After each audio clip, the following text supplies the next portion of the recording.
Welcome, residents, to the Dr. DC podcast. My name is producer Richard, and across from me is the Doctor himself. Hello. Himself. It's Thursday. Thursday. And you still get a new episode because we're doing this all week long, baby. Oh, yeah. What day are we stopping? Friday? Saturday? No, it's Sunday to Saturday. Sunday to Saturday. Yesterday, Wednesday, You lucky ducks. was like a full-length episode, Yeah. not one of these sort of Fanstravagnaza ones.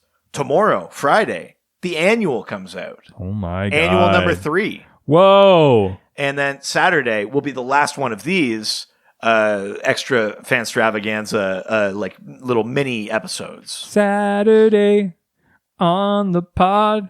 Must have been sometime in June. I think we keep that. I think we use that. Podcast, do you remember? The 21st part of September. June. Yeah, no, we've been going back through, digging into that mailbag and finding episodes we hadn't gotten to yet. And what a better time to do it than Fanagar, than Fan Month. We haven't done one of these in a while. Like we haven't done a mailbag prior to doing these in a while. Yeah, it had been a little bit.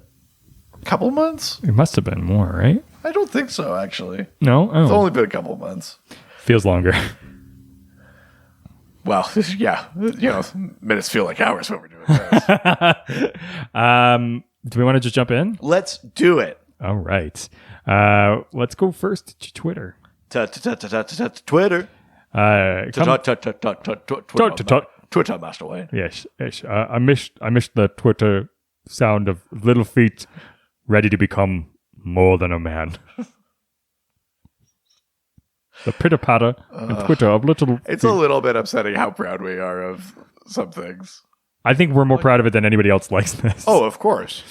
Yeah. Of course. Yeah. I mean, that's true of the podcast. Oh, I mean, that's, yeah, definitely true. Yeah, that's unbelievably true. The first question comes from our favorite religious representative. Oh, Chris Chan. That's right, the one and only. Nice. It'd be really upsetting when Catholic joins. A lot of infighting. I was going to say we were going to get someone named Ross Lum or something. Wow. I mean, that's a little bit of a stretch, but... Ruslum. There we go. Ruslum? Yeah. Like Muslim? Yeah. That's a bit more of a stretch. I was just trying to still make it sound like a person's name. A person's name. I don't know anyone named Mus. Yeah. Although I don't meet a lot of people. Or maybe it's actually an account from a new business, a new brewery called Hebrews. I mean, there's no way that business doesn't exist. There's no way that business isn't out there somewhere. Yeah, I think Hebrews. Yeah. Yeah, it must. Oh God, if it doesn't, we just made $1 million. That's money in the bank. Yeah, exactly. Chris Chan asks, Superman and Batman start a podcast together. Okay. What's it about? Who answers all the questions slash does the heavy lifting? Fucking love you, Chris. And who is the producer? Those are the same person. No, they're clearly not. Chris knows how this is made. Who answers the questions / does all the heavy lifting? And who produces it? Yeah, I don't like that. The other bit. You mean who asks all the questions and does all the heavy lifting? And who's the expert? Who loses patience with the other and ends the podcast? Wow, he's pursuing the future. What about the third DC podcaster who disappears mysteriously? Yeah, I don't even know how you would even come up with an idea it was like that. It was Clark Kent, Bruce Wayne, and Guy Gardner started a podcast together. Wow, that's or Booster. I think either would really work. Yeah. Well, I mean, listen, the thing is, Clark is the journalist. Clark, I think, has natural hosting ability. Clark is charismatic and charming and knowledgeable, And I feel like Bruce would just get bogged down in the minutia of how it happened. And Clark would be like the reason people listen. Bruce understands the minutia of the technology behind it. Yeah, but that's not really what people are listening for. They're listening for like the fun, the charisma, the personality, and that's really what Clark's bringing to the table. I think everybody comes for the darkness that Bruce brings. Yeah. Yeah. Well, I mean, that's certainly an element of that podcast. I don't think you could separate that podcast from its own darkness. That's right. I think that's really what makes that the podcast. You know, I think Clark is good at trying to like push through some of those dark, like, you know, Bruce, I think sometimes it just gets mired down in like the past and like what happened to his parental figures and stuff like that. Oh yeah, family members for sure. And I think Clark is really trying to find the sunlight, you know, like he's working hard to do that. And I think that dynamic makes the podcast really sing.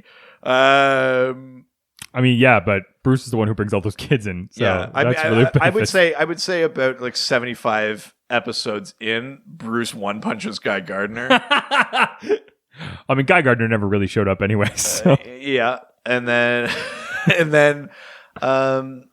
you know, Bruce is also like, he's sort of a good like master of disguise. I think sometimes he'd show up, he'd be like, "Yeah, matches Malone," and Clark would be like, "Oh, really?" Because I was sort of in the middle of sort of answering someone's question, and Matches would be like, "Ah, no, I'm Matches. Hey, look at me, I'm Matches Malone. This is different than my usual thing." And then Clark would sort of play along, but he's not great at that. And so, and then eventually we'd get Bruce back in the mix. I think Bruce I think it's less losing patience and more of like, Bruce has got a lot of like businesses to run and a lot of like stuff going on that would eventually cause him to not have time. Clark, I think, like knows what like people enjoy, and so he's got all these like great ideas. But like Bruce is the one with like the money and the means to make it happen. So he's constantly asking Bruce to do stuff for it that like Clark thinks is a great idea, but Bruce is like, you know, like I have other stuff going, you know.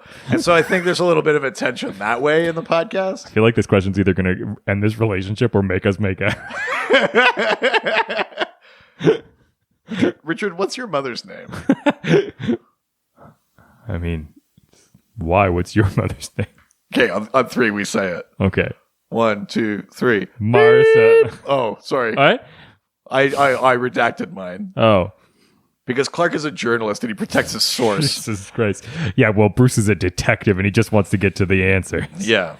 At any cost. I mean, is that really true?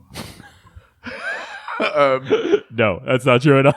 What are we missing? Any other bit of this question? And so who's the producer? So, we got that. Bruce, definitely. Yeah. I mean, heavy lifting, I guess, because he's Superman. It's Clark, definitely. Yeah. Clark. Loses patient, ends the podcast. Now we got that. Third podcaster. No, we got that. I think we answered them all. And what's the podcast about? Oh, does that matter? I mean, it's the question in here. Oh. Fine. Well, initially Clark wanted it to be just about answering questions that no one had about Krypton. No, I think Clark was just going to do a very in-depth sort of like monologue about, you know, history, anthropology, cultural practices of Krypton. And then Bruce was like, you know, it might make people think that you're less of an alien if you included them in the process, if you like actually like tried to bridge the gap between. Plus, I have all this cool technology between what you know and what they want to know about you. And Clark was like, I don't know if people are really into that. But Bruce, of course, being human, does understand that a little bit. And Clark eventually goes, well, do you know what? I think this has brought me closer to the common people. The common people. Yeah. Wow. Still thinks he's Superman for sure, though. Yeah. Are my eyes glowing? Is it working? I think we answered the question. Next question comes from Batzam. Who asks, which multiverse do you think is the closest to the main one? Is there one where the only difference is the names of the characters or something small like that? I think we're talking about worlds in the multiverse. Yes. Which one is closest? I mean, not... what he's describing is that sliders thing where you think you're home, but only one thing is different. The fucking gate doesn't squeak, and you think you're not home, but then you realize that someone just fixed the fucking gate. Well, yeah. Oh, heartbreaking. Yes, first episode. Exactly, right? So sliders. So I think that's what this question is after. Now, in the 52 world... Why did I remember that? Fuck. Because, that's a big episode. Yeah, that's a great one. What's the one where the guy drops into people in history? That's Quantum Leap. Yeah, I always mix the two of them up. Bakula. Yeah, great. Yeah. Both great. Yeah, Sliders was Jerry O'Connell and Gimli. I mean, they both kind of look... Jerry O'Connell and Scott Bakula kind of look almost similar, too. That's not true. I mean, a little bit. If you put them side by side, they got those, like, chiseled jaws. I mean, they are, but different. And that, like, very, like thin hair. Jerry O'Connell's got a big, thick head of hair. Are you kidding me? No, it's a little bit thin. Oh, no, baby. I hate when fucking Sliders turns into that, like, where none of the original characters in, like, season 7 or something. Let's not talk It's, like, literally none of the same people. Let's talk about Stargate instead. In that 52 world multiverse, yeah, I don't think there's any two worlds that are that close. If we're talking about worlds that are close enough, I mean, Earth 1 and 2 basically operate under the same rules. You get some different characters, though. Earth 1 or Earth Prime, Earth 0 and 3 are a lot of the same characters, but they're flipped moralities. It's the inverse world. Yeah. So it's close, but also as far apart as it can be. Yeah. But Earth Prime and Earth 1 are probably the closest to. Earth 1 is where we get these sort of modified versions of origins, like Green Lantern Earth 1, Batman Earth 1, Superman Earth 1. They're not exactly how they are in the Prime universe. And that world's continuity isn't 100% set. But it's pretty close in many of the core ways to what had happened on Prime Earth. It's not flipping moralities, really. It's not doing a ton of that stuff. Those are probably the two that are closest together. Now, in the Omniverse, there are multiverses and multiverses and multiverses. Somewhere out there is a multiverse. And we know about the metaverse now because of Doomsday Clock. So when changes are made to Prime Earth, it ripples out through all multiverses. And basically every retcon that's made, everything that existed before the retcon now adds to that metaverse. Oh, wow. It becomes its own world. So anytime a slight retcon happens, it means that there's a branching reality somewhere in the Omniverse that is so close other than that one thing. So technically, somewhere out there in the infinite void, you do have that Sliders thing where it's only yay different. But in terms of narrative, that's not that exciting. To like go to another Earth and have it basically be indistinguishable. No. Be like, wait a minute, this street isn't named this. Like, if that's the only change. But technically speaking, just in terms of what is out there and how the multiverse works, that must exist. Yeah. We just haven't addressed it yet, right? Exactly. Yeah. That's true. But I mean, also, not very interesting. Yeah.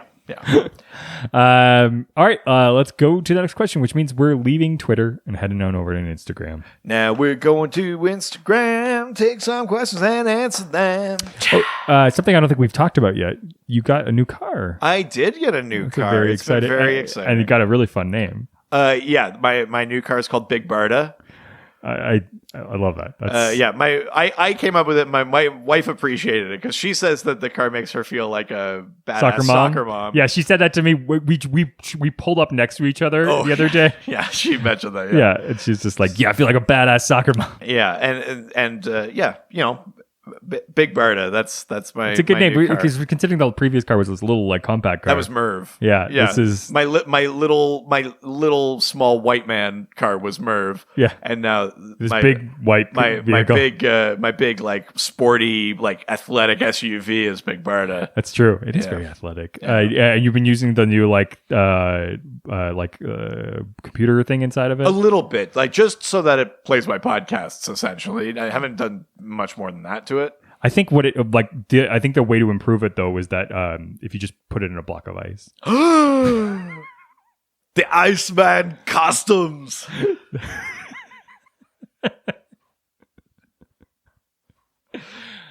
Beautiful. Some of my favorite things to do. Mwah.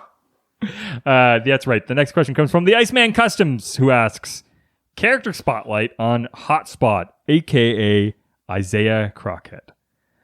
He is a Titan that always gets thrown on the back burner, pun intended. Back burner. That's what I said. No, it's not. I mumbled. Back burner. Jesus. And casual fans might not even know of. Right. So Hotspot is a character whose power, well, his origin is that he's actually half alien, but like his mother didn't know it, sort of thing. Him and a couple of other people come around at the same time, and they all realize they sort of have a similar origin. Yeah. But basically, Hotspot has the ability to raise the temperature of any one thing he's in contact with. Yeah. He could also like project sort of heat energy for a bit, and he could see heat energy. Like he could see in infrared Wow. and stuff like that. So he had some enhanced vision in that. For a bit, I think he could also make like a heat aura around him and do like the Johnny Storm, like he could fly that way sort of idea. But essentially, yeah, he had like heat manipulation powers. Not fire. He would just raise temperatures of things, which may sometimes result in fire. But you're right to say, though, that Hotspot is often forgotten. You know, he's one of those characters where it's like you see him in Infinite Crisis and you go like, oh, yeah, you. And then he goes away for a bit and then you see him again and you go like, yeah, that's a good deep dive. Currently, he is dead. Oh. Killed accidentally by Wally West during his sort of Speed Force explosion at Sanctuary. Sanctuary. Yeah. Isaiah Crockett was at Sanctuary when Wally West loses control of the Speed Force and kills a bunch of people. It's like, like Hotspot, Gnark, Arsenal. There's a different character named Gnark. Gnark is a caveman who's a member of the Titans. There's a Gnort and a Gnark. Very different characters. Oh my God. I need to see those those team up. Gnark, Gnort? Yeah. Yeah. What a buddy cop story that would be. Yeah. And then the book is called Nothing But a G Thing. Oh! Okay, well, I mean, that's, again, we're printing gold on these podcasts. Yeah. DC execs.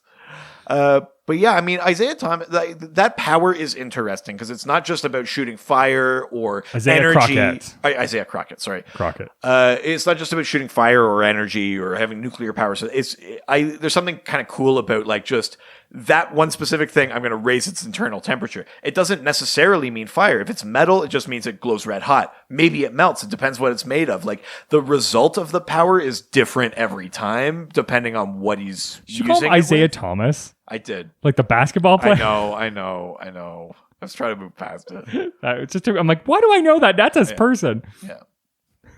That's why. Shooting hoops on the weekend, solving crime. Yeah. Oh, man, please. But yeah, Hotspot currently dead in continuity. Shucks. Yeah. What a shame. Yeah. I mean, not a very interesting character, but... I mean, it's weird that the Iceman Customs asked about this because Hotspot could undo all of his good customs Oh, work. no. God, but that improves everything. Well, you know, like, why do you want to give spotlight on what I would argue is, like, the worst sort of culprit of corporate espionage? This Hotspot showing up and melting all of the Iceman's customs. That's incredible. Yeah. All right, let's leave Instagram and head on over to Reddit. Where everyone's nice and no one's ever mean. And the last question comes from Never Say Die, Iron Joker 33. Who asks, which Robin, if teleported through time, would work best as Batman Beyond's Robin? Which would have the worst personality clash? Right, so let's imagine that Matt McGinnis, Terry's younger brother, is not Robin Beyond, but we're going to take one of the Robins from the present era, or from one of their eras when they are Robins. Yeah. Launch them through time. Who do you think would adapt to being in the future the best? Who do you think's the best maybe personality fit with Terry? How do you see that going? Part of me wonders if like Tim would be an interesting like sort of balance. Yeah, I mean, there's something interesting with Tim because the future's end version of Tim ends up briefly replacing Terry as Batman Beyond. So, I mean, we know he kind of works that way, but would a younger version of Tim work well as a Robin. Would they? I feel like they could bro up and be friends, and like it would be less of like a Robin and more of like less of a sidekick and more of just like their buddies. Yeah. Jason Todd, I think, would be funny just because I think they both have like really wild personalities. See, this is sort of where I was kind of going this way a little bit, but slightly different. Because they're both. I was going to say I don't think Damian works the way he does with Dick. No, Dick is like such a good like calming force with Damian that their version of Batman and Robin works really well. Yeah, I don't see Terry doing that. But I was going to say maybe on Demolition Man rules, you send Jason to the future, and Terry is like kind of working out how to be Batman, and Bruce is like, you need to be more severe, and Terry's like, no, but it's fine. Terry's got a little bit more heart and conscience than Bruce had. And then Jason shows up and he goes, do you know what? Sometimes, like, some things never change. And he's like, there's almost like a Demolition Man, like, this is how we used to deal with these assholes back in my day. There's almost an element of that. Because I feel like he could bring out sort of the wildness and that Terry has, I think, innately. But I think it also would heighten Terry's goodness, right? I mean, because it would be hard for him to have that fight with Bruce, because Bruce is so domineering. Yeah. But then faced with Jason, and then he goes like, is this what you want, Bruce? And Bruce goes, and then Terry goes, no, this is the way to be Batman. And I almost feel like I love Jason's version of Robin is just out of control enough, or just off the leash enough to inspire the best in Terry. Oh, I love that. That's sort fucking of rad. There's sort of an element of, and I also think it's like ripe for comedy. I think you're right too. Like once they get over that hump and they become buds, I could see them just broing out. I could see them being close and not like mentor-mentee close. Like I could see them becoming like bros. Because that's the thing. Like the Sam and Dean kind of thing. Yeah, that's kind of what I'm looking for. I think that. I mean, I'm not watching Supernatural. No. I think that like Terry with his brother is good, but you still get that mentor-mentee vibe. Yeah, and like you don't get the sort of like because he's got to look out for him. Yeah. I want the like both unhinged like bro out like fucking just kicking ass taking names. I do see Terry Jason as Sam Dean a little bit. Yeah. Oh, without a doubt. Yeah. Terry's definitely Sam. Oh yeah. 100%. Yeah, of course. Oh yeah. So good. This is your dream come true. Every question becoming about Supernatural is your dream come true. Yeah, it's what I was already doing. Now there's somebody to back it up. That's great. And fuck. Oh, shit, we're there. Okay, right. Yeah. Shit. Dial Doc. It's based on Dial H for hero. You get the magic H dial. You dial hero or evil, and you become a never-before-seen hero or villain with hitherto unseen powers and a wacky name.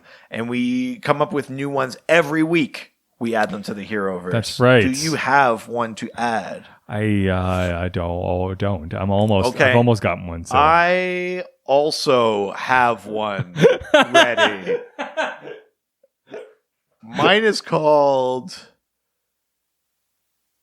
Dish Towel. Jesus Christ. Wow. Literally not even like trying to like hide it or like slightly change it. Listen, I'm not done, am I? Yeah, okay. Dish Towel has the ability to make people sort of confess and spill their guts about different things and soak it up and remember it. So they're dishing, and like a towel, oh my God, sopping it up. So Dish Towel would just sit next to you on the bus and be like, how was your day? And you would just have to say all the little petty gripes, everything that went like well or poorly in your day. You just say everything, and Dish Towel would never forget it. It would be locked inside, soaked up. That's Dish Towel. Jesus. Also,